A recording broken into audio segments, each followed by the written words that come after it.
Tanto o tunu le fa fonga tampo I mai tu tuila mamanu ai mai Samoa atoa ile ne yaso o le aso na fine tu vai sai ma America Samoa nisi o autoa Samoa te wina le tau o sao tonga ile ngata o le pui nga o le United States ma le lono langi ai fa pena foi masio tanto territory nei o le nei pese tai da fa toa ele tap span e mori ai o lanto o lo fanga mo so se toa o Samoa I so se te fa o toa ile lono langi tangi ele fatu masusu Ele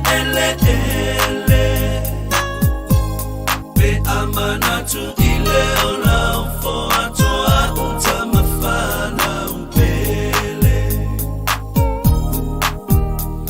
Taumafai iya filemu Ole lalo langi Imalo uma ae maise ai Ngamatanga tata itasi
Samoa umama leta litonu ile atua Watali maile langi le sa olotonga waya ile Samoa ele ingo alea uafaya imo usei Lema walava Seboe ilo umana tu watu Beete toe fo imai Musu epea ilo ufatu Tatalo ile hatua Alofangia oso ulangona Ya awane isolo le falute Bea fe osemala ilo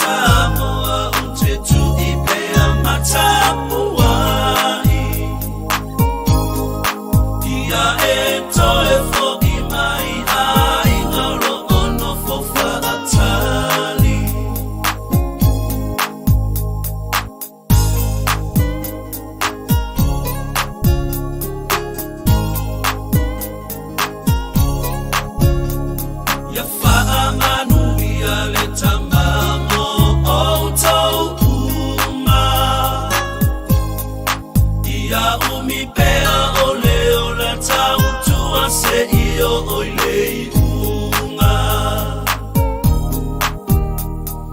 to faina oe ole to Samoa ye o ma ilo tanto ba o manu nei o manuna olo ola wa amatu umai o utontonga te moi loi mata ola utatana ile atua I ya e ola to Samoa ute tu ipea mata uai ia e toe fo I mai ai ngalo ono fo faatali olo ola wa amatu umai a utontonga te moi loi mata ola utatana ile atua I ya e ola to Samoa ute tu ipea mata uai ia e toe fo I mai ai ngalo ono fo faatali ia e toe fo I mai ai ngalo ono fo faatali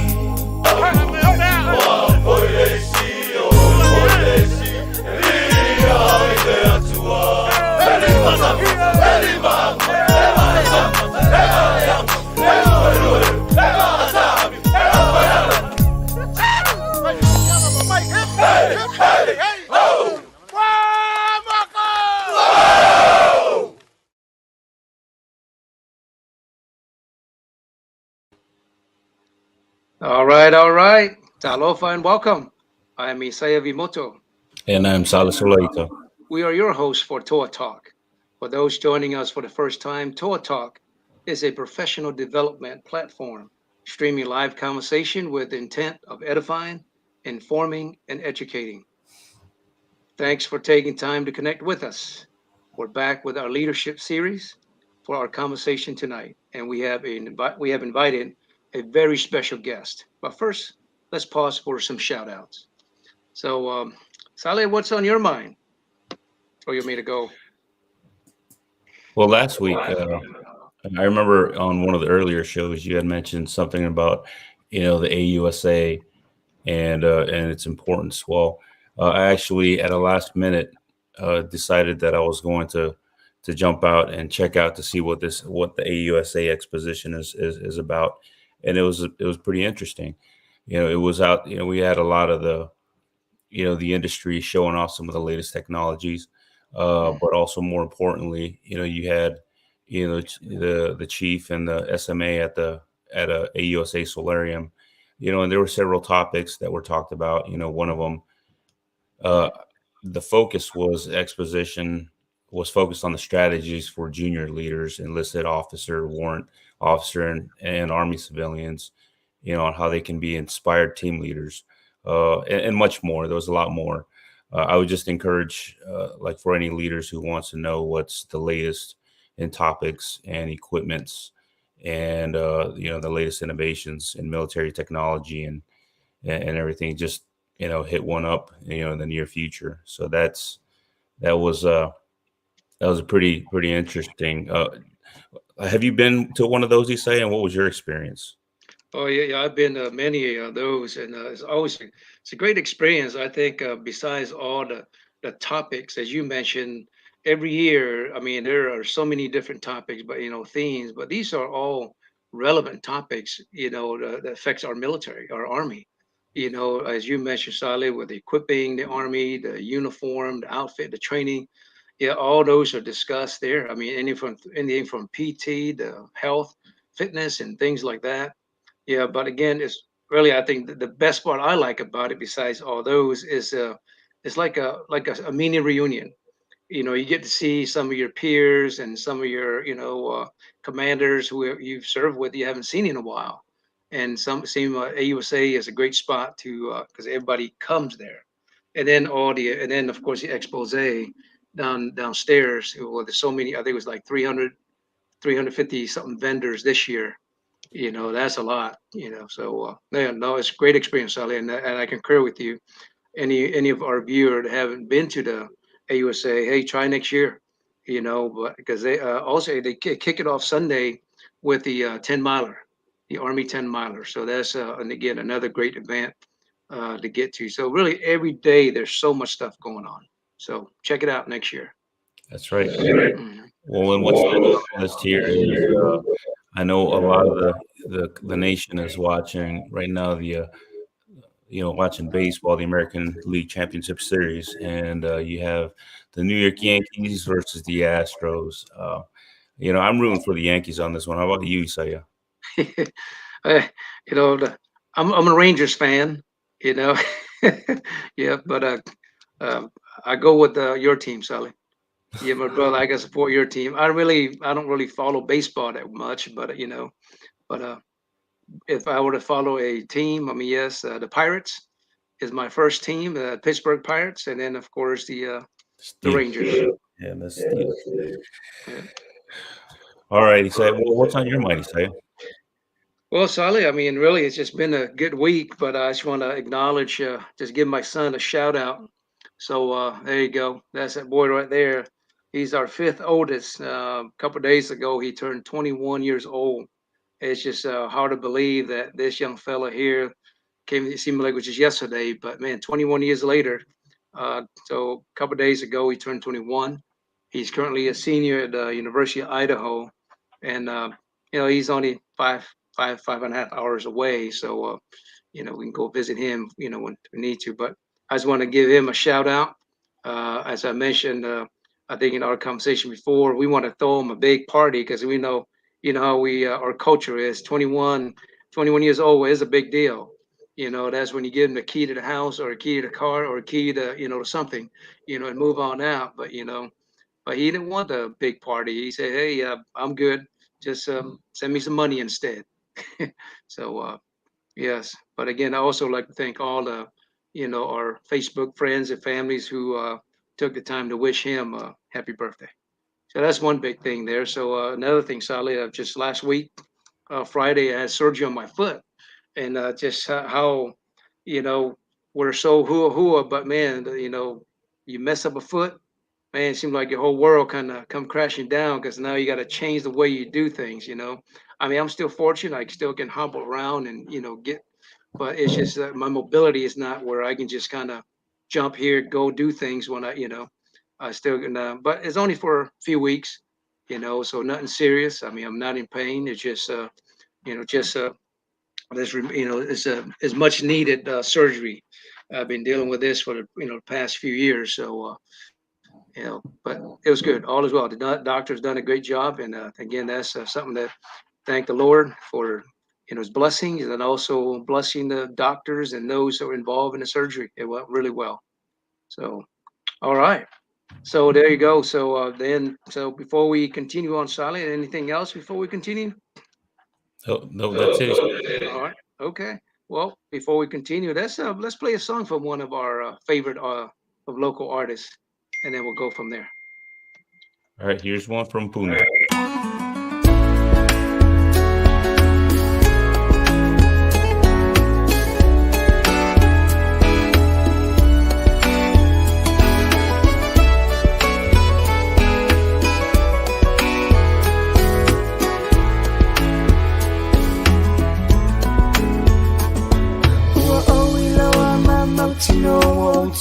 Sila lope mo se abanoa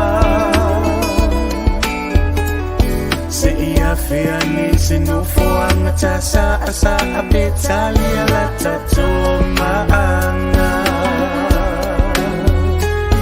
taui ani isene atu ufua manela fulafua Ona o fai atu ai leo ulangona fai na ta o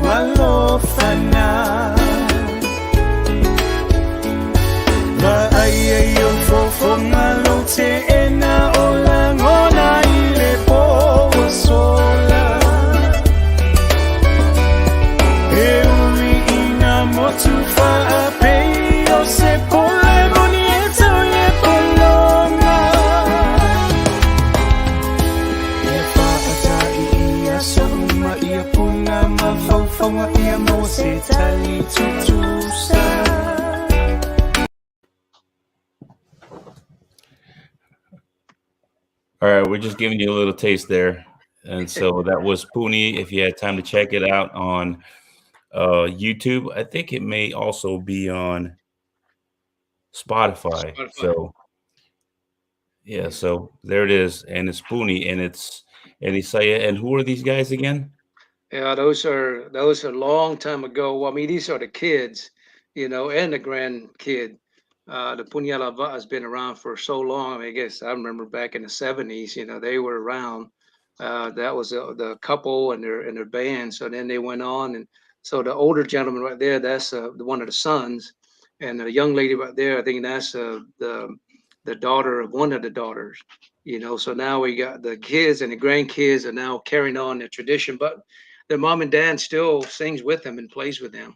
So yeah, so they're one of those favorites, or people's favorites. They've been around for a while, and really that music you just heard there, that's kind of like a new beat, kind of kind of merge with the with the future, or what's going on right now with the So hey, that's a really good beat right there. So check them out. All right. So before we begin the introduction of our special guests, here's a little quick story. So Peter has been swimming from the age of 3. He's won many medals in swimming events since then. He had the nickname Dolphin. His dream was to win an Olympic medal for his country. One day, Peter and his father were traveling in a car to participate in the swimming event. While driving, their car met with an accident, and both he and his father were severely injured. Sadly, Peter's father died due to a severe head injury, Mm. and he lost both his hands. It took some days for him to get conscious. Hearing that his father is no more with him and the pain of losing both his hands shattered his dreams. Well, after 3 months of treatment, he returned home. The void created by his father's death haunted him. As the days passed, one day he came across an old poster crafted by his father saying, "Proud to be Peter's father. One day my son will win the Olympic medal." Well, seeing this, he cried loudly. Hearing this, his mom came and consoled him. She said, "Peter, your father always wanted you to achieve big in swimming, and I'm sure that you are going to fulfill his dreams."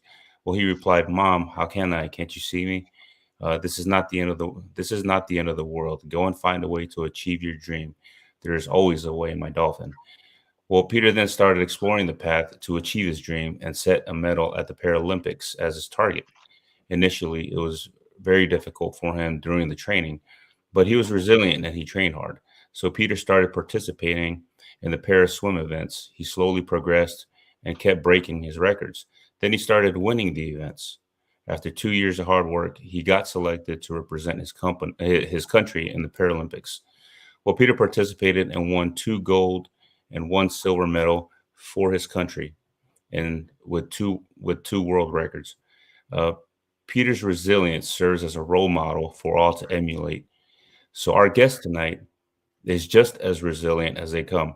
He was born and raised in a country ruled by corruption, the Russians, Taliban, Al Qaeda, and other foreign entities. He was then an Afghan National Army soldier and Corps Command Sergeant Major. He's the father of 6 beautiful kids and a very good friend. Ladies and gentlemen, before I welcome our special guest here, Isaiah, can you uh, kind of uh, kind of insert and Mm. and tell us where you met this Mm. hero here. Yeah. All right. Yeah. This guy here is a hero. I mean, a hero of mine. So for our viewers, some of you have deployed to Afghanistan. You probably, if you're, you probably have seen him. One of the cops or the FOMs. But this gentleman here, he's a true Afghan soldier, a true Afghan man right here. So I mean, I don't want to ruin surprise, but which he's going to talk about it. But this is through many deployments to Afghanistan. But you know. Uh, he rose to the ranks, and we met in Afghanistan. And of course, I was an advisor. I was mentoring him, and of course, well, we not so much mentoring because he mentored me, as well. So we partner together, and our purpose was to make sure that to check their soldiers, check our soldiers, make sure that the training is going well, and make sure the partnership is going well, and everything else that we're supposed to be doing is going well and according to the plan. I mean, again, this guy here, he's been educated. He's an educated man.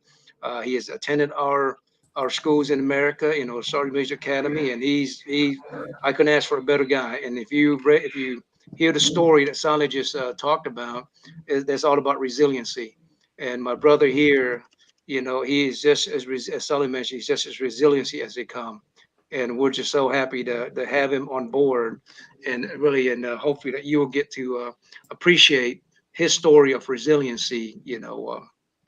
So that, ladies and gentlemen, are our good friend here, Command Sergeant Major Zihao Manzai. Salam alaikum, my friend. Can you hear us, Z?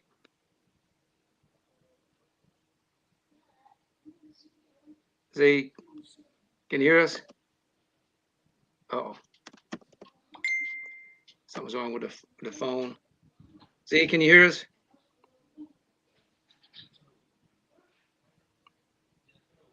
Let me see. He's not hearing us, Sully. So Oh, he's could not. be it. Could be his side, or It could be his side where he's not hearing not getting any audio. uh, what I need.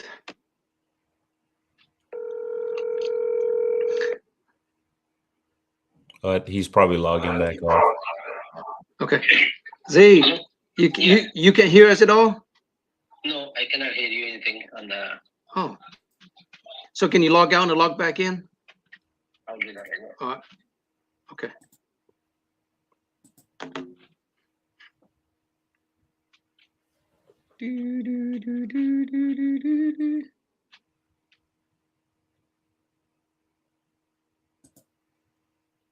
Any luck? Oh. He say, just to entertain everybody, maybe I should dance. Well, so I guess I can continue to talk, and so for our viewers, I mean, this guy here, I mean, just like most of us, he rose from private, but but he made it. He was a corps sergeant major. In Afghanistan, there are 6 corps in the Afghan National Army. So, and each of those regions in Afghanistan have a corps. So he was one of those corps sergeant major. Their corps is kind of equivalent to our brigade size as far as structure wise. So that's how. So when you say corps, it's not like our 18 airborne corps or I corps or third corps. No, their corps is kind of more like a brigade size.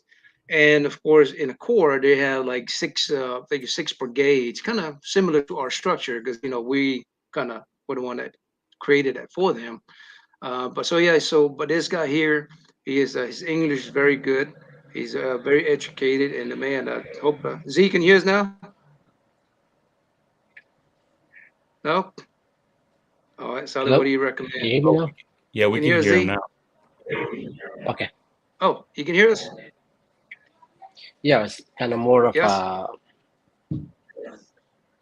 On and off. Okay. All right. So Now it's good. we'll Now try it's to. good. All right. So I'll try to hold the satellite straight. All right. Here we go. So do you have another device, Z, that you're using? Do you have is there another device? Is there another phone that you're using? Or you only have one phone? No, I'm just saying, because if you have another phone, if you're watching the show on, that might be maybe it needs. Well, I don't know. Maybe it's a signal, I guess. Man, where's the combo guy when we need him? We need Superman here so he can fly a laptop over there. Oh man. So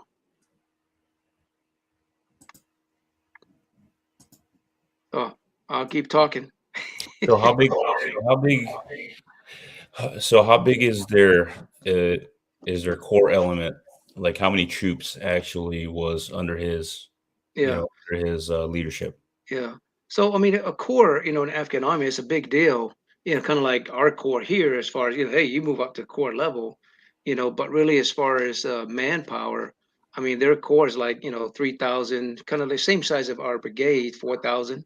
3,500, 4,000, the test skill, so, but then, yeah, so all, and then each of those, what you call it, uh, corps have the similar number of brigades. I think it's like 5 or 6 brigades in each. But the problem is, even though it's structured that way, but they're never able to fill, their test skill, their manning. They're always low on, on the on manning. So a battalion, a company might say, 80 something, but when you actually look at a company, they may have 50 people, you know, and sometimes they have more. You may have more people, but no equipment, no weapons. Sometimes they may have weapon, but you may only have one bullet in a magazine or something, So there's always a challenge, um, but Z and I mean, we've been, we do a lot of battlefield circulation, and those are some of the things we look into is not only the health and morale, but of course, it's always every time we visit, there's always complaints, from from the troops. Oh yeah, but from food to pay to leave, promotion, those are all the big items. Yeah. Oh, you look like you're in your car. Can you hear Z? Do you have a laptop or iPad that you're calling from, or you using your phone? Can you hear us now? Yeah, we can't hear you, Z. Uh, Yeah, I can hear now.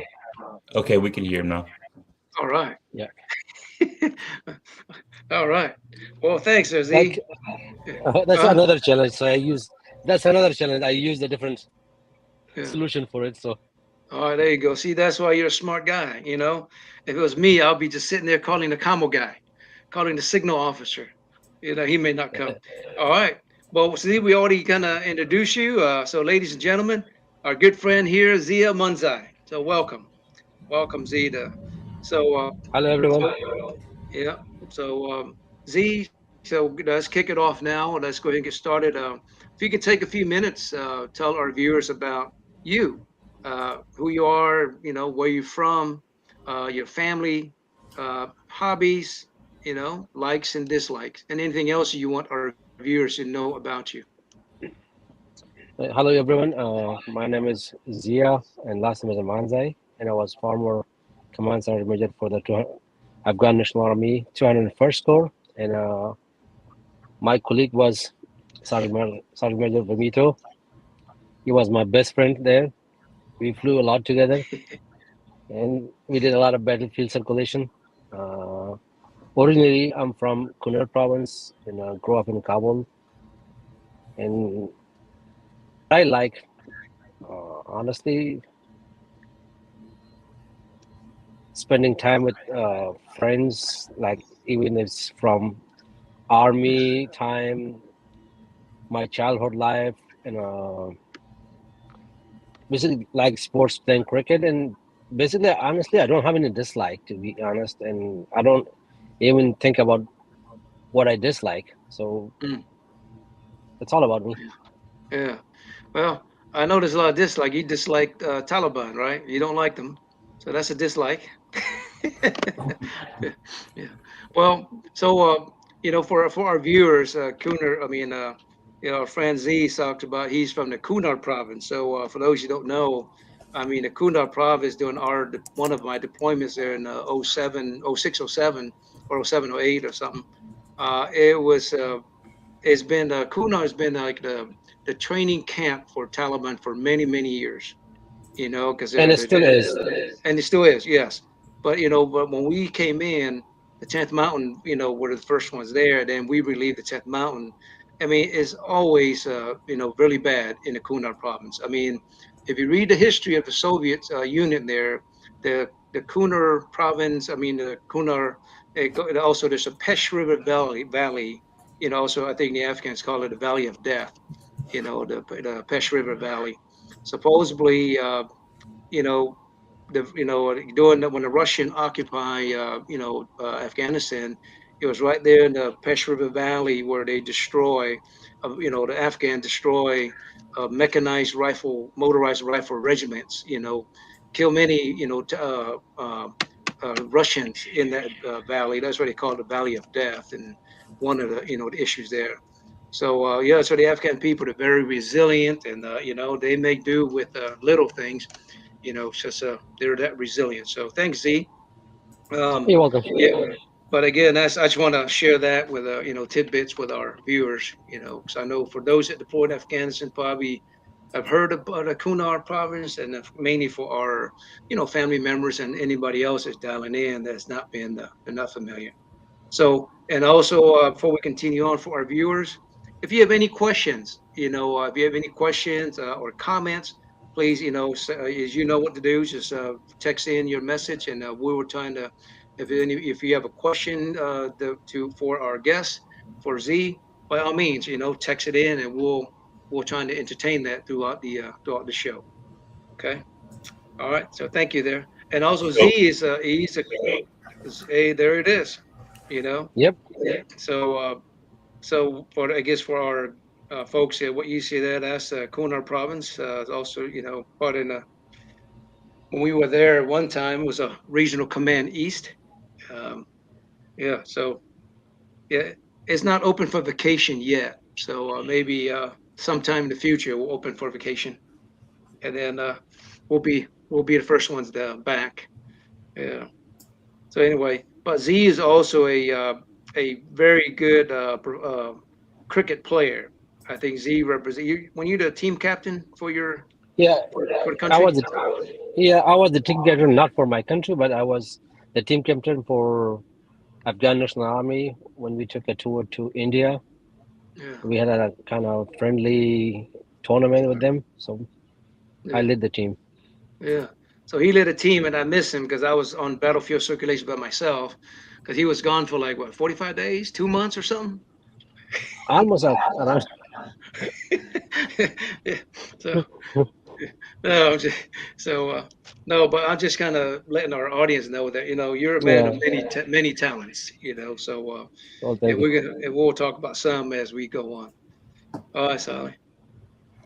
okay, well, that's good to know, and I think that's a common denominator between you and the Samoan culture. Because I don't know, Isaiah, did you talk to him about how Samoans love cricket? We did. I mean, I told him that, but we kind of play a little different. Their Yeah. bat's a little shorter and fat. Our bat is long, caveman, long, and but the rule is kind of similar, just a little different. They play international I rules. Yeah. I think that the Samoa cricket is best look like our own Mm. traditional game, similar to cricket, but Yeah. with the long bat and this Yes. kind of small ball when they're throwing. It's Yeah. not like a baseball, but it's kind of similar to the baseball and cricket. But I think Yeah. what we call top danda. Top So that. Yeah. Oh, then Yeah. okay. yeah. All right. All right. Well, so our next question is: could you please share a story as a little boy when the Taliban had control of your country? What was it like then for your family? Honestly, when Taliban took control of our country, that I was not a little boy, but I was still on my uh, age, that kind of teenager age. Mm. And now you can compare the current time of Taliban having control in Afghanistan and the year that long ago when they had a control before. The only difference right now is today nowadays there's a social media. At that time that we didn't have any kind of social media. So basically, I think everything was run and controlled by the Taliban, and we didn't. Usually, like people said, they could freedom anything. We didn't have any kind of freedom at that time, even though they were from the same country, same people, same language, same culture. But Mm. it's kind of looked like that they were kind of conquering or occupy the country, that they are saying, you know what, you are mine, but you're not mine. You have freedom, but you don't have a freedom. Mm. So basically, it's kind of a dark history of the Afghanistan of that time. Mm. But it's so basically like, let me give you one story that I had on that time. I had my brother was getting married, and I was told that to go there to one of the province to, and I never left a beard in my life. Mm. So I was kind of shaving my beard, and they says go there. So I went to other province, and I had a shaved beard, and says look, and they, I was so scared going front crossing them. So Mm. said, okay, what should I do that night? If they catch me, so I will miss my brother wedding and everything, and they will put me in a jail for a few days, and then until I grow up my beard. So I was so scared of that time on that time, and basically, I think I was I was kind of taken by them, and they kept me for a couple hours. And when I experienced again, I swear that I'm going to leave my beard again, and I will not shave it. But Mm. it's kind of, if you have no control in your own body, so how can you describe that kind of situation that Yeah. of a time that you can share experience of such a time, because there was nothing to share, a good thing to share, only something Yeah. of life of scare and life of have no self independence or anything. So Mm. that's basically the time that we were in that time. Yeah. It's a lot of so that time was just dark times in the history of right as you allude to. Yes, Yeah, no, yes. no freedom, and you rule it. I mean, but again, I mean, if I remember correctly, they burned down schools, right? I mean, some of your schools, uh, I, they I didn't think allow. Did I they think there's allow? not been change. Mm, There's still burning school. There's not been changed. So something that yeah, you can say, okay, we had that time and they were burning the school. They were burning. They were not letting the female to school. It's yeah, still that time. It yeah, had not been changed. That mentality is not has been changed, and it's still mm, there. So, and as you say that they're saying that the female generation cannot go to school beyond the sixth grade. mm, And if you compare that, okay, they wanna treat their uh, family by female doctor, and they're not allowing the females to go to school, get education, and yeah, sometimes it's kind of destroying the future of that country again. That yeah, sending back to like 20 years ago. yeah. Oh, and you're absolutely right, and that's yeah. So just imagine how our youth of today, usually your kids now have phones, right? Just imagine, our kids nowadays go to Afghanistan, then or grew up then or even now, but at least now they still have the internet and stuff like that. But back then, when the Russians occupy, as you mentioned, there's no internet. Man, our kids will go crazy. They can talk to their friends. They can look at YouTube. They can look at Facebook because there's no Wi-Fi. You know, so yeah, but that's it's a Now, sad thing. nowadays the technology has been improved a lot, and now Mm, it's kind of more kind of addiction to the new generation. And yeah, since we have nothing to use it, if you compare that time with the current time mm, or current era, it's like 160-degree change. yeah, So wow, yeah. Okay. So Z, in that time there, you were a teenager doing the occupation then.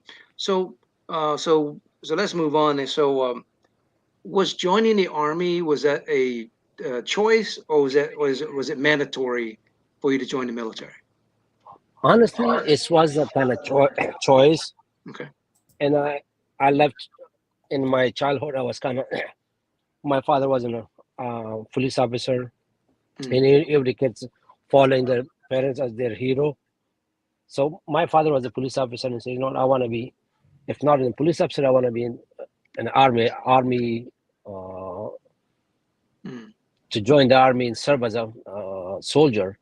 So that was kind of my dream, mm, to be in the uniform, serve a country. And when the Taliban got down, and then the US came there, and they would see some kind of say, oh yeah, now we are getting toward the future, mm, getting toward the prosperity, or getting to the freedom. So yeah. that was my biggest dream, that I to become an army officer or army soldier. Mm. Wow, nice. Yeah. So during your time in the army, I know you've been, seen a lot of stuff. I guess, is there what's some challenging things that you faced that shows resiliency, and a situation, or or you've seen your, from your soldiers or from the leaders. Is there a challenging situation that you've witnessed and that shows resiliency that you'd like to share with us? Yes, absolutely. There was a lot of challenges, and the biggest challenge that I have faced, and I think everybody knows that they have the similar kind of experience. When the Afghan National Army has been created or established, and they recruited some of the Mujahideen, the Russian trained old officer or cadre, and also new generation. Mm, If you compare and see those three mindset was quite opposite of each other, yeah. kind of conflict with each other, and it is still was, and I don't know, it is still was, but it was difficult to Mm, change that situation. And it was the biggest challenge for me. One time was working with a commander that who was former mm, Mujahideen. He has a different mentality, different mindset, and have to go according to his mindset. As as we know that with sergeant, the non-commissioned officer, as just a follower or implementer of the commander mm, intent. So his intent was a different, and then I served with another commander who was kind of old Russian mindset, Russian mentality. He was totally different, mm, and I was trained with a new westernized mindset, mm, and that was kind of biggest challenge for me. And I was always kind of facing this challenge. But again, it's if you understand and you need to prioritize your challenge, and mm, you need to assess your challenge and come up with a course of action. How high should I deal with this commander? So can make him understand that the importance of non-commissioned officer, importance of them, and also soldier. So that was the biggest challenge. So then the thing is that I was coming with the kind of course of actions and prioritizing the challenges. Okay, now what step should I take? I don't want to mm, be taking the last step at the beginning. I mm, cannot change someone who's trained for 40 years or 30 years, and you can say, you know what, no, you're wrong, this is right. It was taking a little bit of time, yes, but I have to, I was assessing my situation, and basically, I was not alone. I was always asking my colleagues who was kind of my advisory teams, mm, like you were one of them, and I had a Marine Corps mm, advisory from the Army Reserve. So I was getting all their knowledge and experience, and was mm, kind of implementing those yeah, kind of advice in my day-to-day life, and kind of more. It was helping a lot, honestly, and I was yeah, uh, helping myself and my non-commissioned corps at that time. mm, It was helping a lot, yes.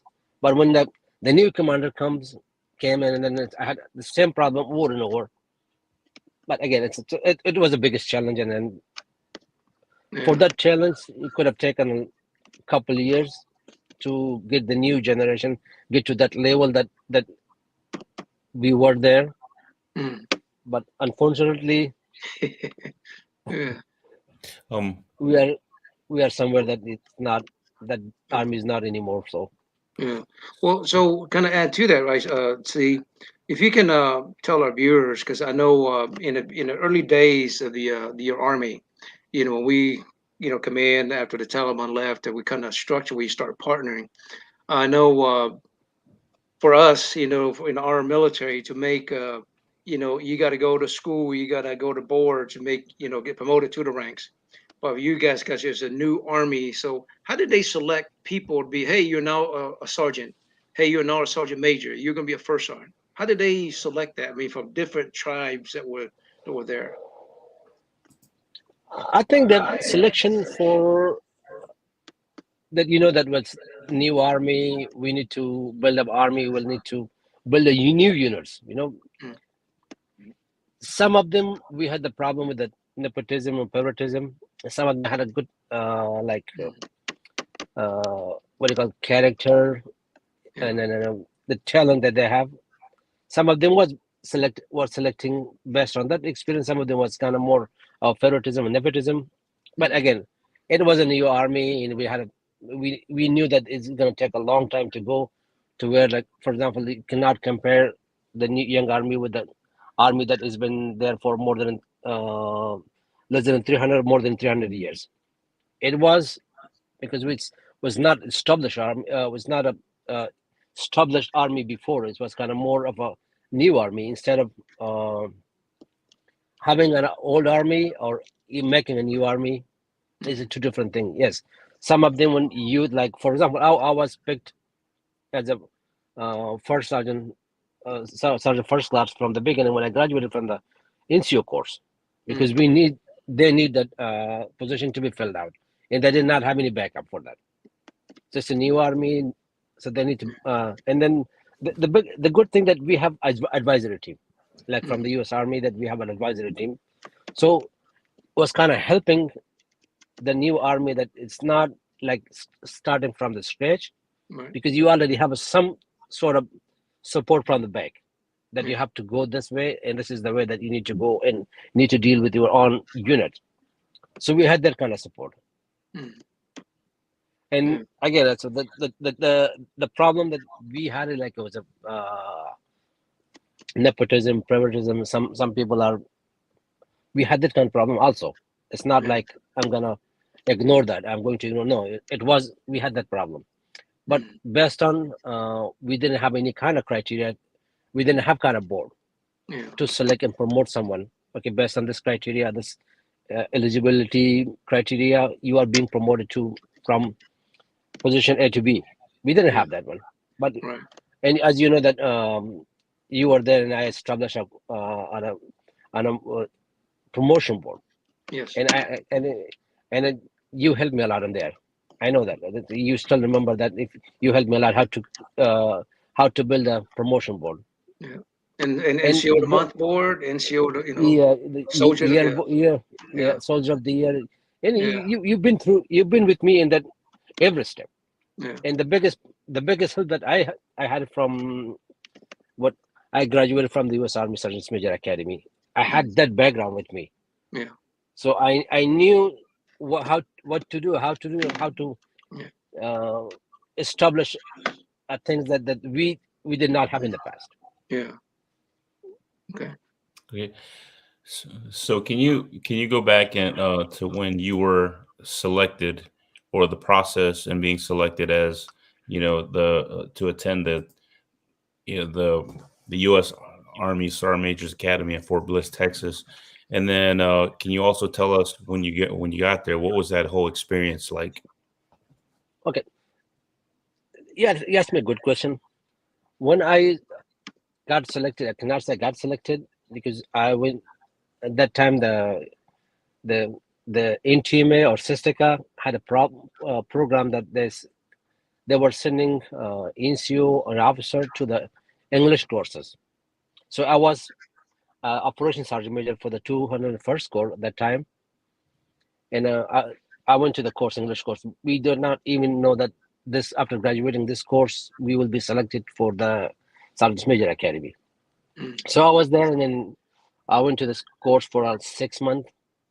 And after I graduated, and one of the lieutenant colonel who came to the test, he took a test. Is that a DLI? It's a DLI. It was a kind of DLI. Yeah. Yeah. It's a DLI thing. They took a test, and I was kind of first on an NCO level, and third on one of the third position. They were selecting 10 people. So I was selected third person for this kind of embedded or liaison, so they can be also as a liaison, and also they can improve their language comprehension. So I was selected there, and I went to become a liaison officer between NTMA in operation of the MOD operation, G3 and G4. So I was there for like 3 months, and then the biggest challenge I had that time, honestly. So for the course, I was selected for Sergeant's Major Academy, and the Deputy Prime Minister Nuristani, he already introduced his nephew to for this course. Oh, they're going to the USA for this course. So let's send this guy. So Mm. I was kind of working with the as a liaison, and I was kind of traveling with the uh, Mm. artillery team to different provinces and with the from the Phoenix. Mm. So I was traveling. So then one that colonel came to me, says, "Okay, how do you know there's another guy person has been selected for this course?" So I said, "No, I don't know." It's Mm. okay.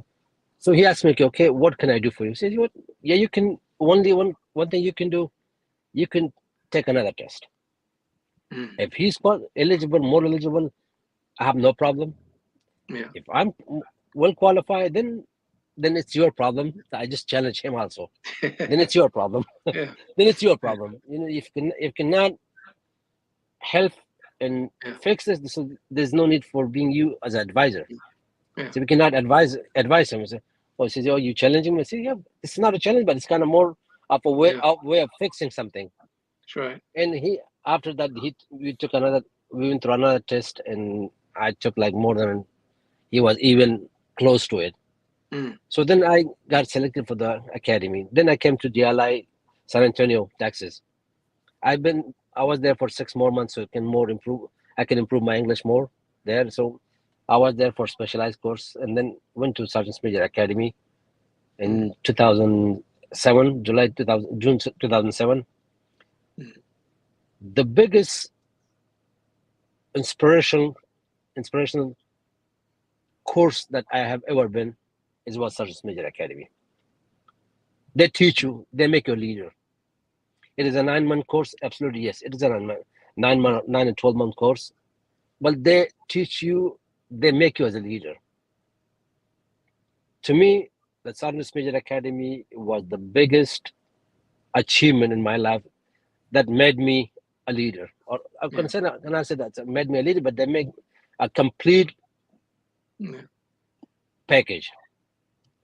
And I went there, and I was kind of more. I had that background for the academy, and so it was helping me a lot. In the biggest thing that we went through like different phases, 4 different phases: Mm. operation, leadership, common, source management. So all those things that I didn't have any clue about it, and Yeah. I had like 100 books. Each book has like more about this thick, Yes. I and remember that. Yeah. yeah, Yeah. We have a each shopping cart full of books. exactly Yeah. books. So in Yeah. each books that you have to study, and you have to prepare yourself for tomorrow for That's right. discussion. And the good thing was about the academy that was kind of teamwork. Mm. The teamwork makes you more stronger. You're not there to kind of compete with the other. You're not there to compete with anything Mm. that makes you more. For example, I'm from a third country nation, and then I'm here with those among those people who've been in the army for more than 20 or 25, but almost 30 years. Yeah. I'm kind of sitting next to them, and I'm kind of they were when they're sharing their experience. That was kind of more of a learning institution for me. I learned a lot from my classmates, and the tasks they were giving us to study each book and every chapter every day. So I think was for me it was kind of in 1 year, from 1 year of class, like I had more of a 30 years of experience. Mm. I compared that 1 year of class with 30 years of experience. So because I had classmates from different MOS, they were sharing their experience, and we were sharing discussion in the class. 15 classmates, and we're discussing about each MOS Mm. or each kind of scenario, each kind of situation. They were how they come across with it, and that was kind of biggest thing for me. Yeah. Oh. No, you're right. I mean, Star Major Academy, is not about, I mean, it's not competing against anybody. You're competing against yourself. Exactly. As long, I mean, you're given the task, condition, standard. I mean, here are your books. Z talk about books. everyone has to have a shopping cart. They have shopping carts, and you got to go before the class. I mean, this is a week or something like that. Part of the in processing, we have books up at Yang Yang. I mean, there are times most of the books won't fit in the shopping cart, so we had to go back for round two to pick Second them one. up. Yeah, there's a lot of books, so you got to read a lot, and of course you got to do a lot of report, a lot of briefings on those books. So it really forced us to. But I think Z mentioned that really the best thing about the academy is people sharing their experiences, because every MOS is different, and of course everybody's experience is a little different. But it was nice. So was he any challenge there? I mean, besides you gained all that experience, did you face any challenge there in the academy? Uh, For me, academy was more of a fun and experience, fun because I was kind of more, as you said, I was kind of competing with myself. yeah, I was kind of making myself to bring up to the table because I yeah, had another 15 classmates. I don't yeah, want to. I thought, what if the challenge was for me, how to compete and be in that level. I don't yeah, want to be someone always kind of listening and yeah, hearing something. And, okay, listen to this guy, listen to that guy, and then mm, kind of it's you have to bring something to the table. When you're sitting in the table, you have to that's bring right. something. That's right. And it Yeah, was the biggest was kind of challenge, and mm, I took the challenge. You know what? I'm here for a reason, yeah, and I'm not here for some kind of spending a time and getting a yeah. diploma or certificate that says yeah, he successfully graduated from the academy. No, That's right. you have you have to bring back, have something on your back to go back. And so you know what, Sure. I Yeah, went to this kind of course and then graduated from this school. That course itself was a prestigious uh, yeah, thing for a non-NCO, yeah. non-commissioned officer. That's right. It's kind of what was prestigious thing for me. And then I said challenge was everyday challenge. Yes, Yeah, reading books was one challenge, and it's something that you are just learning English in 6 months or 1 year, and you have different kind of terms and what do you call it, acronym and short term, everything was there. And so mm, I was kind of putting myself, okay, how should I be a person who can yeah, discuss and share what is there? yeah. Oh, it sounds like you have a good sponsor. You had a good experience there, and that's what it's all about. So, all right. Oh, good. Thanks for sharing your experience at the academy, Z. So now, Z, you're done with the academy. You're going back to Afghanistan. You're back, put on your uniform, back being a soldier again. So, can you describe a difficult situation, a leadership or a team situation you've been in? This is when you got back to Afghanistan. Now your role as a NCO, as a senior NCO. Can you describe a difficult leadership situation, and then how did you react to how did it turn out? Well, the biggest challenge when I arrived to Afghanistan, that was the biggest challenge. When says, I was so happy that I arrived to my country and I want to be working in the army in a position that I can share what I have learned. So Mm, the biggest challenge, okay, it says, I was told by the sergeant major of the army, it says, you will be the sergeant major of the G3 or operation. Says, okay, I was so happy. Okay, mm, when went to, they says, okay, I want to go take you to the G3, John Karimi. I will introduce you that he will be your next sergeant major. I said, okay, let's go.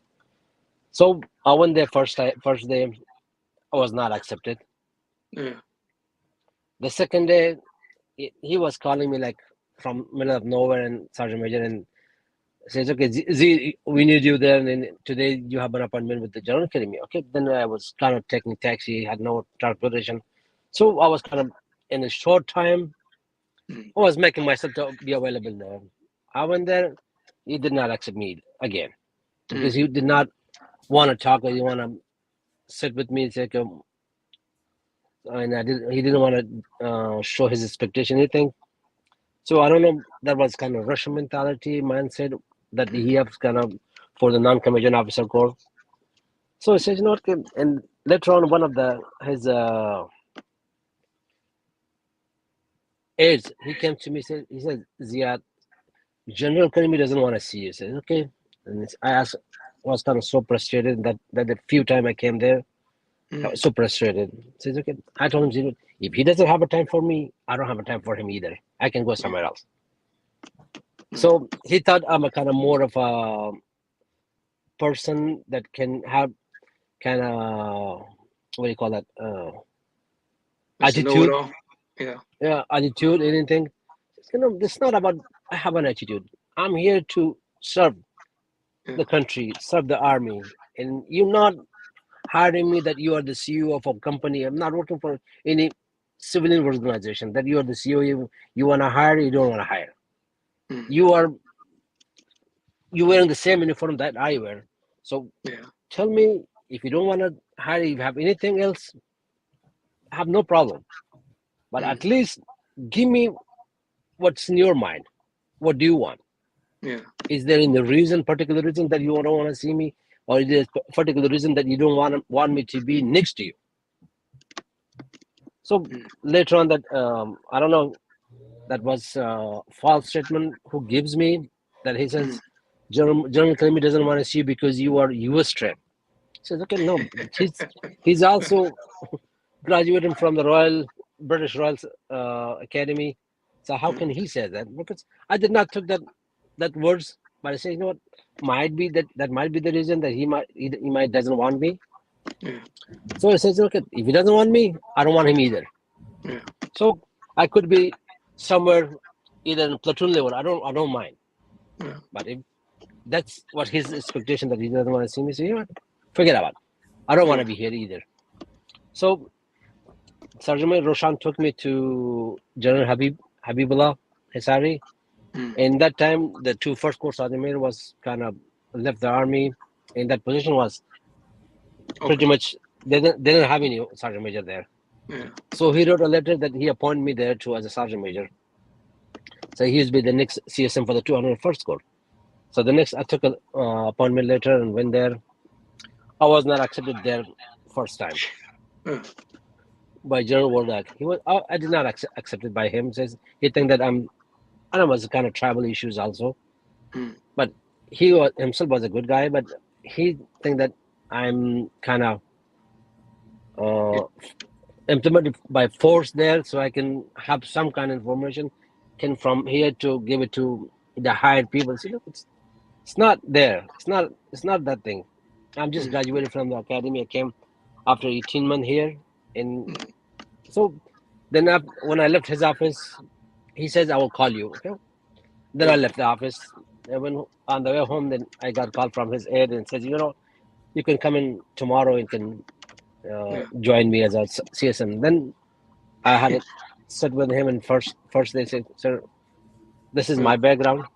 This is how I'm here. You know, my thing is not to, because they did not have any NCO core at that level. That's right. NCO at that level. He was kind of also new to that 201st Corps. Is that General Abdullah? No, General Wardak. Wardak, okay. Yes. Yeah.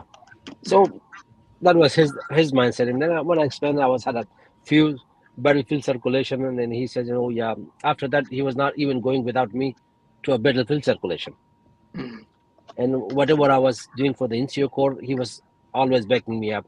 So because I explained him that the non-commissioned officer position, his job, and his value for the new army is this. That's how his job title. We didn't have any job title. Also, honestly, we didn't have any job description. You know that's there was no any job description. How can he? But they had a position, but without any job description. What he can do, there was nothing there. So basically, I was kind of saying, okay, there's no job description. Like him, this is my job description for this position. So I was kind of saying, you know what? Now I need to choose a different solution for this. Yeah. So I choose a different way.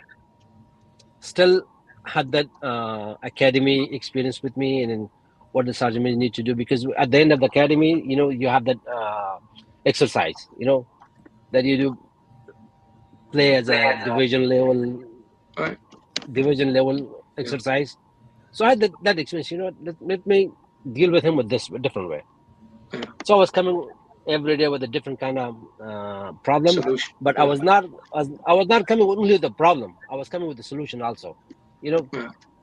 we have this problem, and that's the way we need to fix it. And he totally supported me.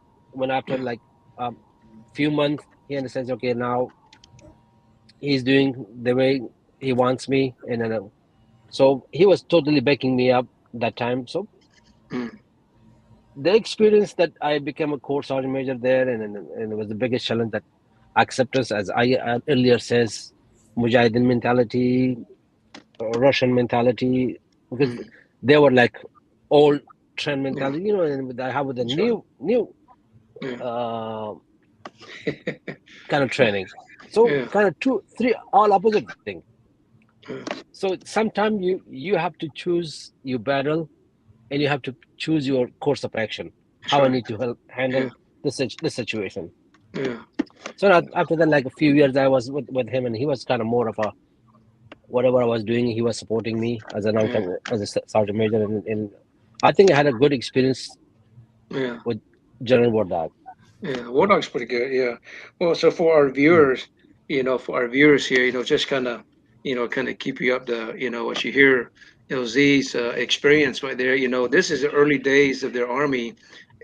Unlike our army today, we have structure. You got to go to promotion board, you got to be selected, into position. Back then, it wasn't well established yet. I mean, they're in the Tashkil. They're MTO, kind of like there's certain position, but like as you heard Z, oh, I didn't have, so we had to take me over there, see if they hire me.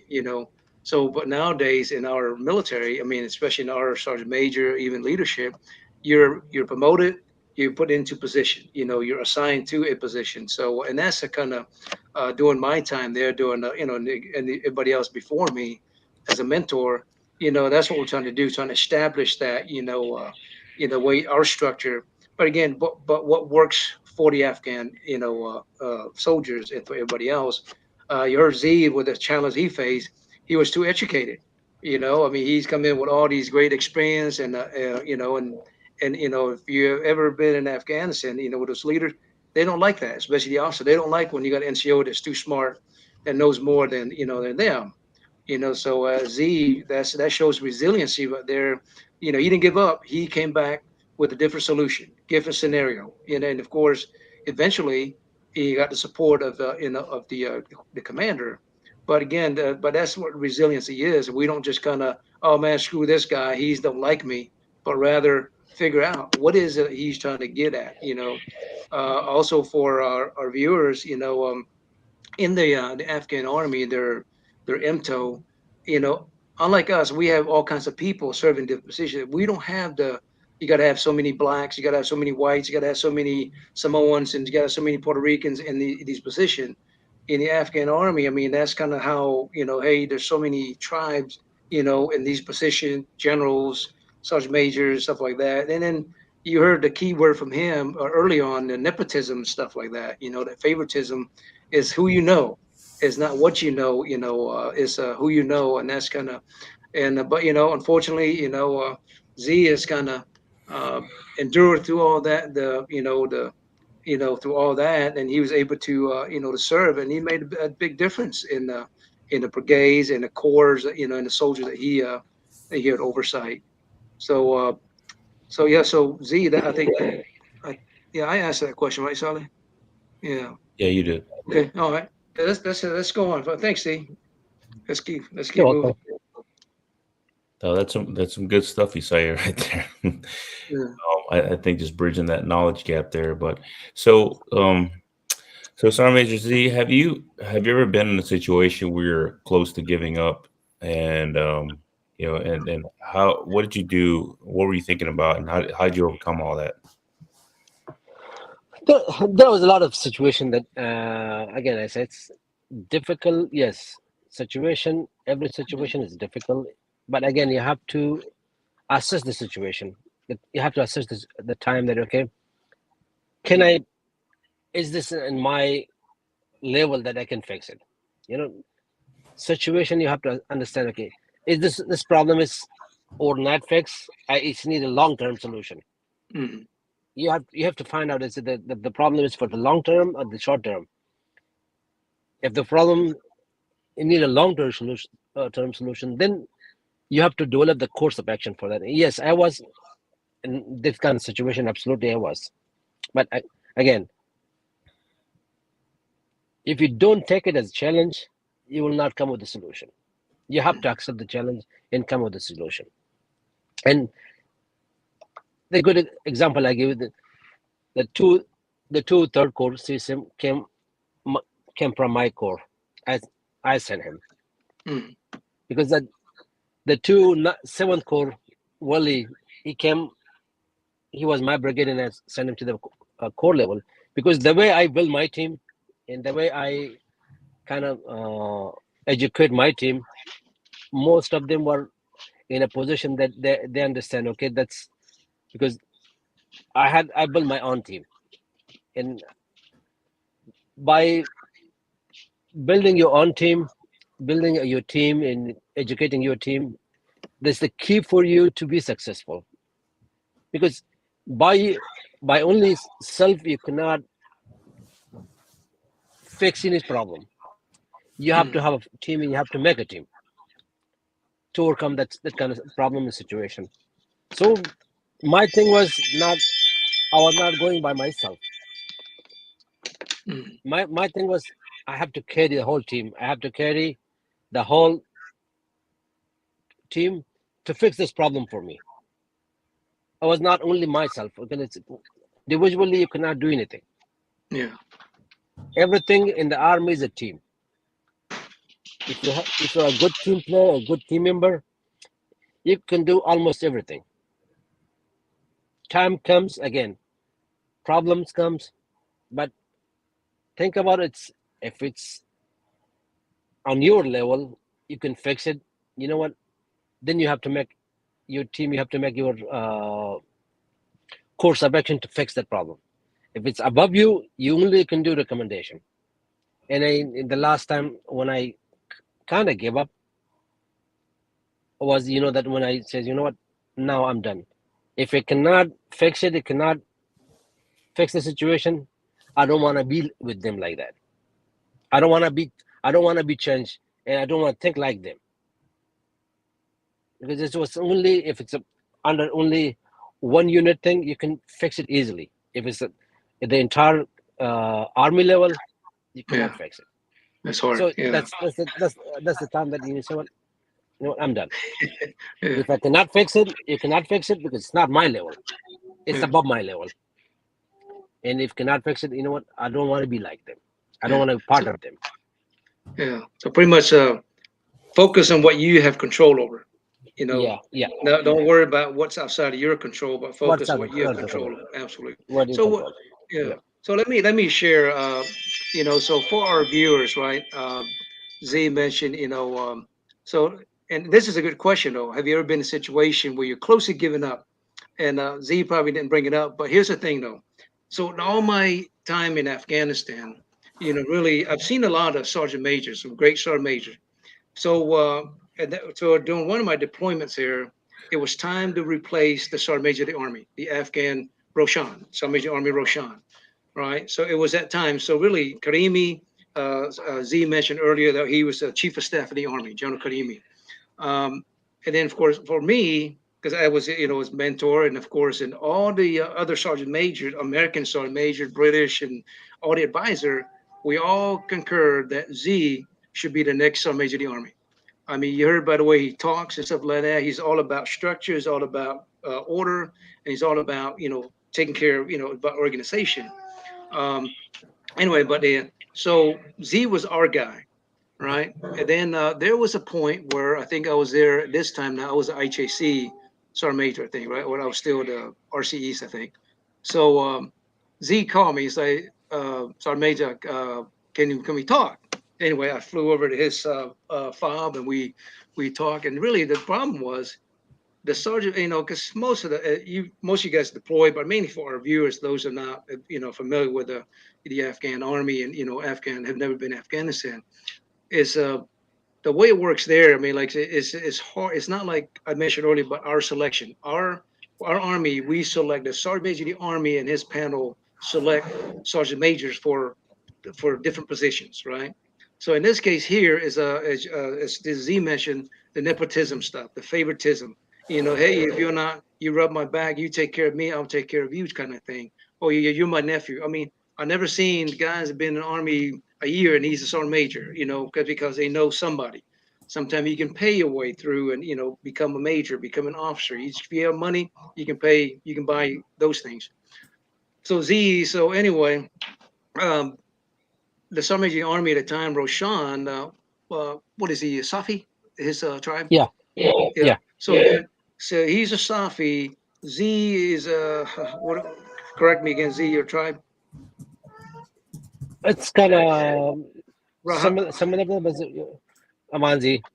Yeah. Yeah. It's a kind of, yeah, Yeah. a small So town, but yeah. yeah. So for most of us, yeah, I think you understand that there's different tribes, and really it's so rooted in tribal, even though they were trying to get the structure in, but it's just as Z mentioned, a lot of the leaders they put in position, they fought in the Russian war, so they had that Russian mentality. They did things certain way. Now they got this new army, with the Americans here trying to. They didn't want to accept that, or they're so used to the corruption here, they didn't want to stop. So anyway, but it was all tribal. There got to be so many. So anyway, so the bottom line is Z was not the choice, for the SMA to to replace him. As a matter of fact, the SMA didn't want to leave, because he was the guy from the beginning when we stood up the Afghan army, 2001, 2002, and stuff like that. He was only what in the army 2 years or something like that, and he became to be the sergeant major of the army. So he did not have all the training like our sergeant major of the army today, and most of we got 20, 30 years of experience before he reached that level. So now here's the SMA, he's been in the army 2 years, and he's the sergeant major of the army. So anyway, bottom line is, Z did not was not the choice, even though that all of us are backing, the IJC, the Corps, and everybody else say, hey, even though some of our general officer that met Z say, hey, man, this is the right guy. My boss, talked with the chief of staff of the army, John Karimi at the time. Hey, that's the right guy. But again, through tribal things like that, Z did not get selected. But however, Z was say, hey, since your boss, General Abdullah, is going to be the Army G1, you're going to go with him, right? Z said, no, I don't want to go G1. I want to stay here. I want to be with soldiers, you know. But Z, remember our conversation, I tried to convince him, Z, to stay. But Z was fed up with that stuff there, so he made the decision to leave the Afghan army. And of course, as much as I was trying to, Z, you should stay, man. You got so much experience. You could be, you know, Hon- yeah. Can you talk about that, Z? Honestly, yeah, honestly, when I spoke to you about that one, and basically, I was not fed up with it, but I was kind of forced to leave. So not, I did not give up, but I was kind of forced to leave. Mm, So the time when I was hearing that, oh, you going to the G1, it says, I went to Corps Commander and says, you know what, sir, I heard this one because based on, because I did investigate some of the battalions who were stealing money from the soldier, their food money, anything. yeah. So a case like 11 million Afghani. So I made them bring back that money. Those who were taken by the Corps brigade commander, the battalion commander. So based on my investigation, I made them to bring that money back to the unit. Mm, So when I completed and asked, before the Corps commander assigned me, General Abdullah says, Zia, I personally assign you to investigate this. Sir, I know there is a problem, but you will not back me up later on. He yeah. says, no, wait, I'm a general, and you have my words. He says, okay, because I will do my honest investigation, Mm, and I'll give you the exact what happened, what it is, and what is happening. So I made them like they for 1-2 months, they food, money, then kind of something would that can get disposed easily, like meat, food, some other stuff, that day to day. So it was kind of for 2 battalion was 11 million Afghani. So I did investigate it, and I met the brigade commander, the battalion commander. Later on, the 2 battalion commander who escaped, and left the army based on that investigation. So I bring them. I made them bring that money back. So when I bring them, and the brigade commander was kind of so pissed off on me. Says, "Why did you do this investigation? You could have told me I can help you." I said, "No, I don't need help." You know, I to be honest, I will tell you the exact what I told him, sir. I don't have any problem that if you can taking money from the army, whatever, but I would have problem if you're taking money from my soldier. Yeah. If you're taking money, and if there says, okay, you said that there's a 500 soldier, 700 soldier in the daily accountability, and there's a 500, I don't have any problem with that, because I know that's going on, and that's not only here in every other unit. So if you 500 is available, you know, you need to pay exactly the 500. I don't care about the 200 anymore, because you did a false report to the core and the other thing. That's because that's not my level of it's not my pay grade. You can say that it's not my thing. But I would have problem when there's a 500 soldier, and you're taking like 200 more out of them, and they can give them something that they're fighting every day in Kurangal. There was a Page Valley and Mess, OP Mess, if you remember, Blessing, those areas. So they're fighting every day, and you're not even giving them what they're deserving. It's not. It's government. The law allows them to have this kind of the food, everything. You still taking from here. You know what? That's where I have problem. Yeah. So I'm not gonna give up right here. You know what? Forget about this. So you have to. Then what? To make a long story short, I bring the exact report and the exact single word by word and everything. Like, the thing is, how did I find it? The discrepancy, and then I was at the day 1, day 5, the 5th, 10th, 15th. I calculate all those reports day by day. So the commander cannot acknowledge that, okay, now compared with the present day, there was like more than 200 soldiers not available. You cannot say that, okay, 200 soldiers cannot escape in one day. Sure. Yeah.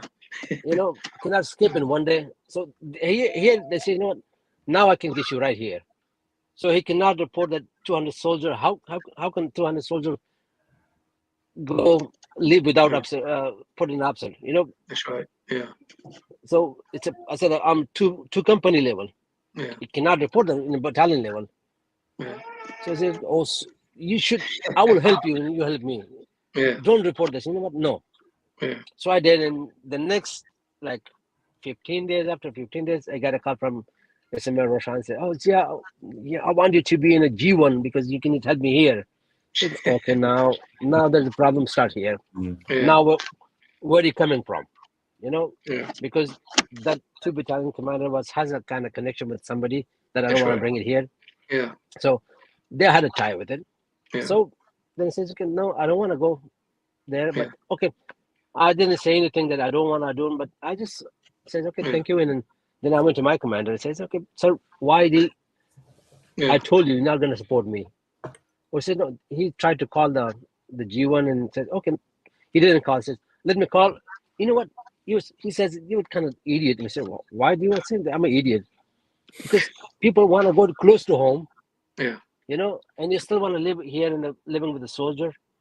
Your home and your wife and family is in Kabul, and you're here. So when I there, says, I can't work there. Yeah.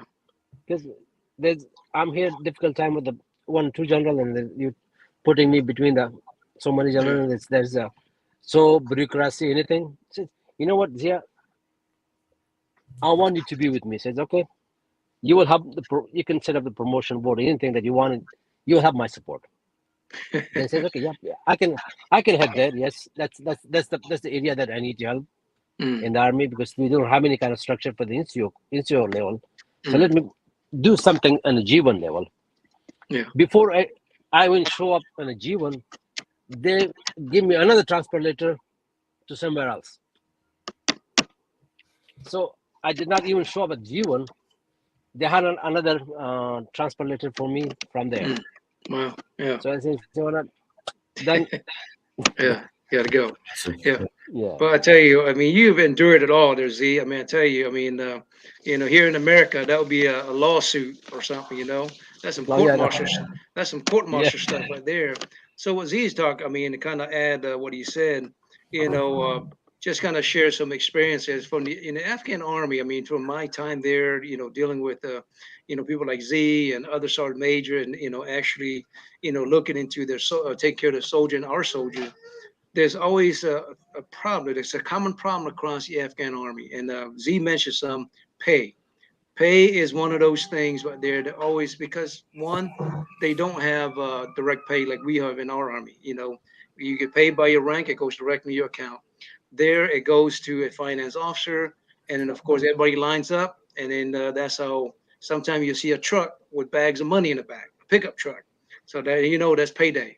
So, but you know how it is. It's the officers always kind of get their pay first, and everybody else, and how they make money, and then so that's always a challenge. Where there's pay is a challenge, leave is the next thing right there.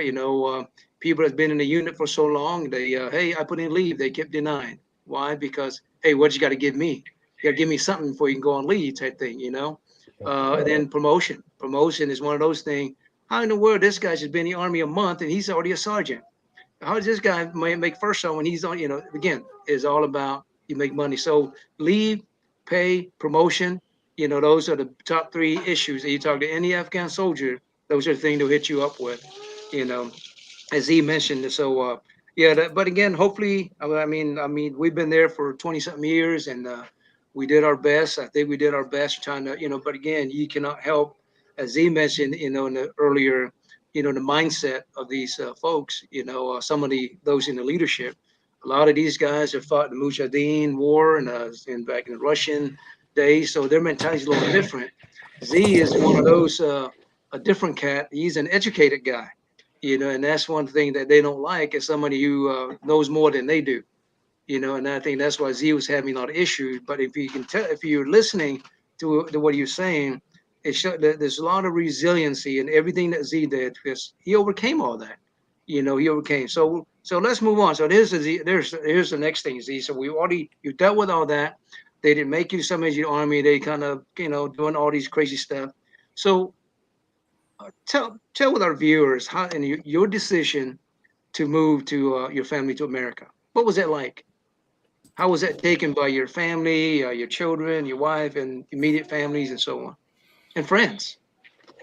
oh yeah. The first thing that when I was in that for a while and I was seeing the situation was not getting better. Yeah. It was getting worse day by day. And the biggest thing that I was kind of more of assuming that this thing gonna collapse. Yeah. The time will come that I will be like just like my father, like 25 years ago.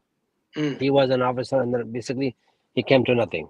So I said, you know what, this time is coming. For saying why not just to make a decision and now to think about your own family, your own the future of your own kid.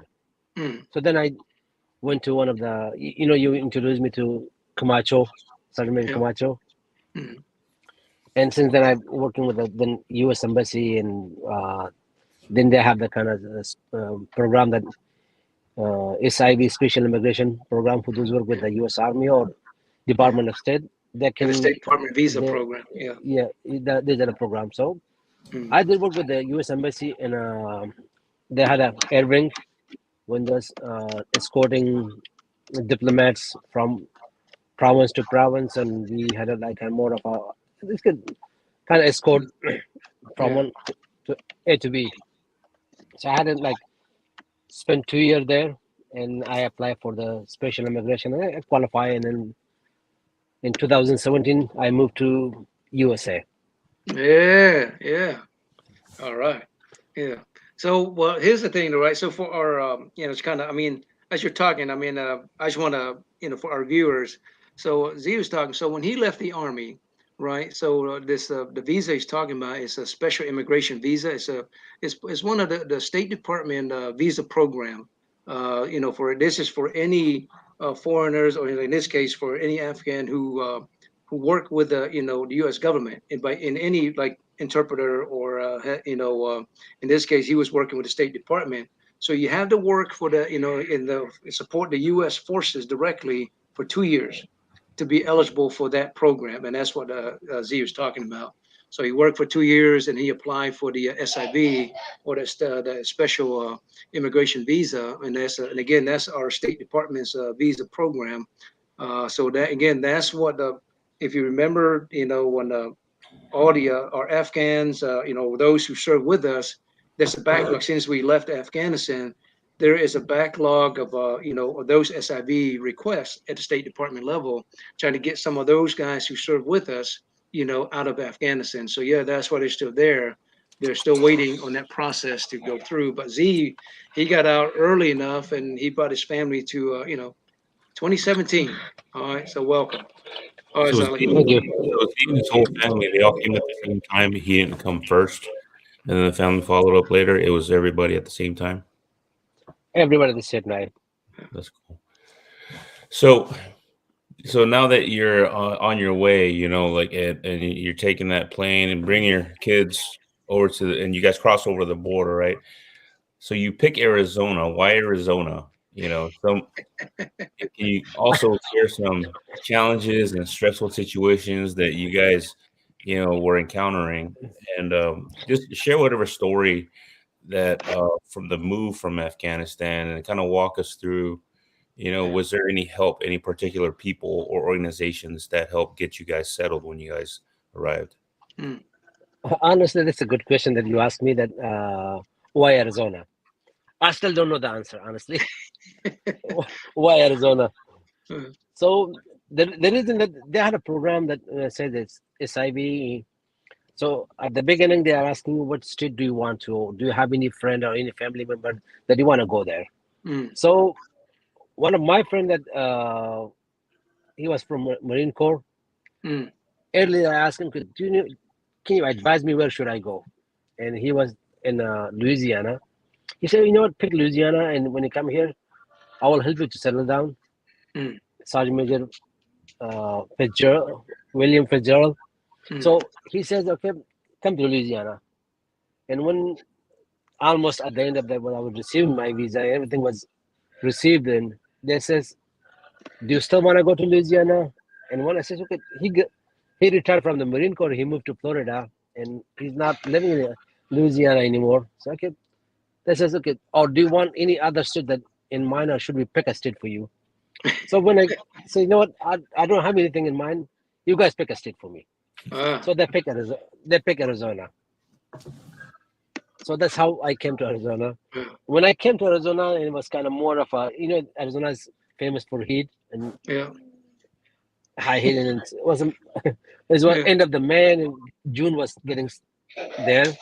Yeah. So the heat was there, and then, we were living in Kabul, and kind of more of a nice temperature. Yeah. That's cool. Uh, Yeah. yeah. So when I came here, it was kind of the heat was there, and my wife says, "Okay, why do you pick Arizona?" The first question that she came in here, and the next day, why did you pick Arizona? She said, Yeah. "I don't know. I just Yeah. this is randomly defected for me." So you know what? You didn't have any other options somewhere that you can have a little bit cooler weather. So, no, let's sit down for a few months, and they will find out because we are new. Then Yeah. we can search and find some from friends, asking friends, where should we go? Then that's a 6 month later thing. So just hang on there, and then the summer is gone, and there's nice weather. My kids kind of more of adapted to the Arizona, the schooling, and then the friends, and they said, and I still have an argument with my wife. She says, "Why you promised me that you were gonna move to somewhere else?" I said, ask your children if they want it. I will go. So Arizona is kind of the state I like it right now. So I love Arizona, to be honest, right now. But Z, if you're looking for Kabul weather, you got to come to Washington Mm. State. You know, Washington Yeah, State is always cool during the summer. It doesn't get hot.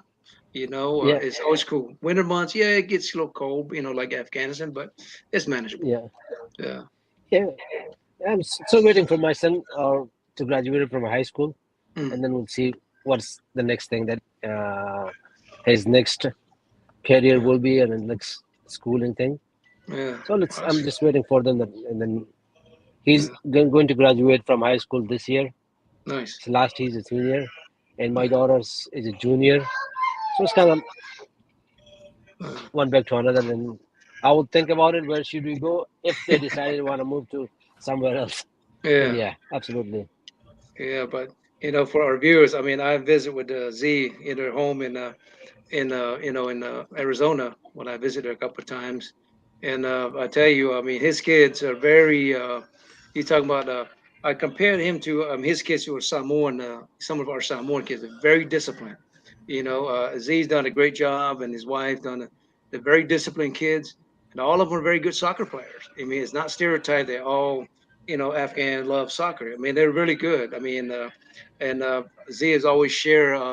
Story. I mean, share pictures of his kids receiving medals or awards for school for best behavior, best what do you call it? Good grades, honor roll, things like that. So his kids are very like I said, not only they're disciplined, but they're very smart kids. And these again, you're talking about resiliency. These kids came from Afghanistan. They probably know hello, hi, bye, but man, the transition that they have to go through to learn the language, the new culture, and make friends. And so now they're doing very well in school.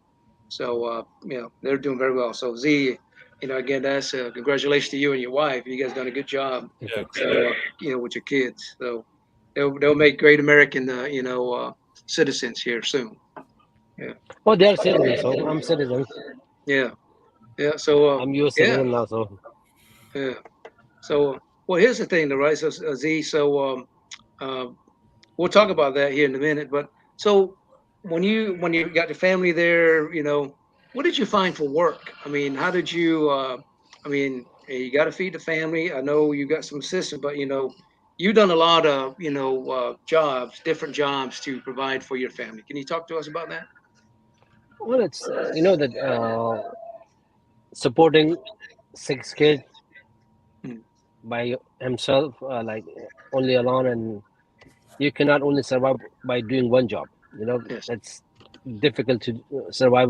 Basically, when you're new to a country, you don't have any history of work with in the USA. Mm, You have to start from the scratch. You have to start from the zero. You don't have anything, no history. In the mm, USA, it's all about the credit. It's all about the history. You that's know, right. I had zero. So I feel it's, what, now I need to start my life from a zero. And it's starting a life from a zero. Yes, it's kind of challenging and difficult. Mm, Then I start working with the security, and they were offering me kind of more of a minimum pay. yeah, And with the minimum pay, you cannot survive. yeah. So then I start doing rideshare, Uber, Mm, Amazon, and went to there was a also I was working with the cultural role player, one of mm, the Fort Polk, Louisiana, when they have sending yeah, new units to Afghanistan. They were kind of giving them a training about the culture and yeah, how before they uh, adapt, if they yeah. go there, they will not be nothing new to them. So there was kind of more of a training. So I was doing that one, and Mm, it's still like it's it was difficult at the beginning, yes, because you have zero starting from credits. the zero Yeah, credit, zero everything. So when I bought a car, I was not qualified because I could not buy a car for a loan, or I cannot yeah, do anything because I had no history. yeah. So then when I bought my first car, like I was paying like 20% interest. Mm, yeah. So 20% interest, it's basically you are paying 60% Mm. interest in like 30 Yeah. or 40% of principal. We got to start Twenty somewhere. percent was Yeah. somewhere. Yeah. You have to start somewhere. Because Yeah. I knew that I have to start somewhere. Sure. And I say, you know what?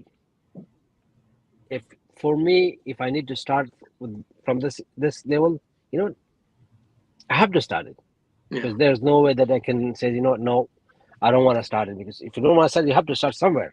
Yeah. But you know what? Just accept it and go with it. Yeah. And that was the biggest challenge for me also. And then I start with ride sharing. Then day by day, I was working. Now, like last year, I was office manager for the taxation, and I was Mm. filing tax for the people. And right now, I help sometime in the clinics to do the new evacuee or new Afghan who been evacuated on a Mm. humanitarian act. Yeah. So they come to USA that they cannot speak English, Yeah. and so I go there and help there also. Sometimes help, sometimes they Yeah. offer me hours. So Yeah. just keep myself busy. Yeah. Yeah. Yeah. But I mean, there's so many opportunities. I mean, I tell you, I mean, for our viewers, I mean, you talking about resiliency. I mean, you just heard from the guy who came from Afghanistan. Probably had I don't know how much you had in your pocket, money wise, but he came in with nothing. He brought his family, 6 children, his wife, into a new country. I mean, you heard the history. I mean, he started off, just security. It was minimum, wage, but then, hey, I mean, it's better than nothing. Then he did other jobs, as you mentioned, Uber. I mean, but now you got to look at ourselves today. How many people that we know that, oh yeah, I'm broke, I need a job, but there's many jobs out there because we're so picky in what we want. But again, you talking about if you want to survive, that's resiliency right there. So Z, he went through all those different jobs. Again, as he mentioned, he's got to start somewhere, and he really is a true pioneer for his family. I mean, one of these days, his kid's going to grow up, go to college, and they're going to probably get scholarship. They're going to be well off, and then who knows? I mean, and that's because Z has set that foundation for him. I mean, he has endured all that stress, and he's trying to alleviate that, trying not to make. He really his efforts trying to make his kids and his family's life easier. And he was taking all the stress, by finding job, looking for job, working, one more than one job. So Z, man, you're a great example of resiliency, man. A lot of our Americans here, I mean, they want things to be given to them. They don't want to work for it. But here you are. But and And I like your and attitude. Go ahead. and honestly, sometimes I did work like 15 hours a day, 16 hours a day, even though 18 hours a day I have worked Mm, to just you know what I want to I want to start from somewhere, and then I know that working was like 8 hours was not enough for me, so I did mm, 16 hours, 18 hours a day, just two work. So you know what, to kind of start from somewhere. yeah, well, that's good. Well, thanks for sharing that, Z. I mean, so You're that's welcome. yeah. So I think so. Z, are the jobs that you've had, from the NTC, JRTC, the security, the Uber, Amazon. Um, well, I mean, any of those, have you run into any issues with coworkers, and how did you deal with it in any of those jobs? Uh, again, it's a if you have something, you have a background of somewhere that you're coming from. They're not knowing that background and who you are and where you're coming from. Mm, Again, my thing was I came from military background. The military background teach you about the teamwork. yeah. Anywhere I did go, I did I work with the team, and I just did not have any say. You know what? If you end up not accepted or they are not accepting me, there's at the beginning you feel it that way. You Mm, feel that way. You know what? That's either I'm not accepted or either he doesn't know who I am in something. Then again, yeah. it's by dealing with them, and that's what the good thing army or military teach you how to Yeah. deal or work with the team. That's good. So as a team, 1 or 2 days, the next day, because they're just like one of your family friend or family part of the family. Yeah. Oh, that's good. Yeah. Well, thanks for sharing that, Z. Hmm. Go ahead, Sally.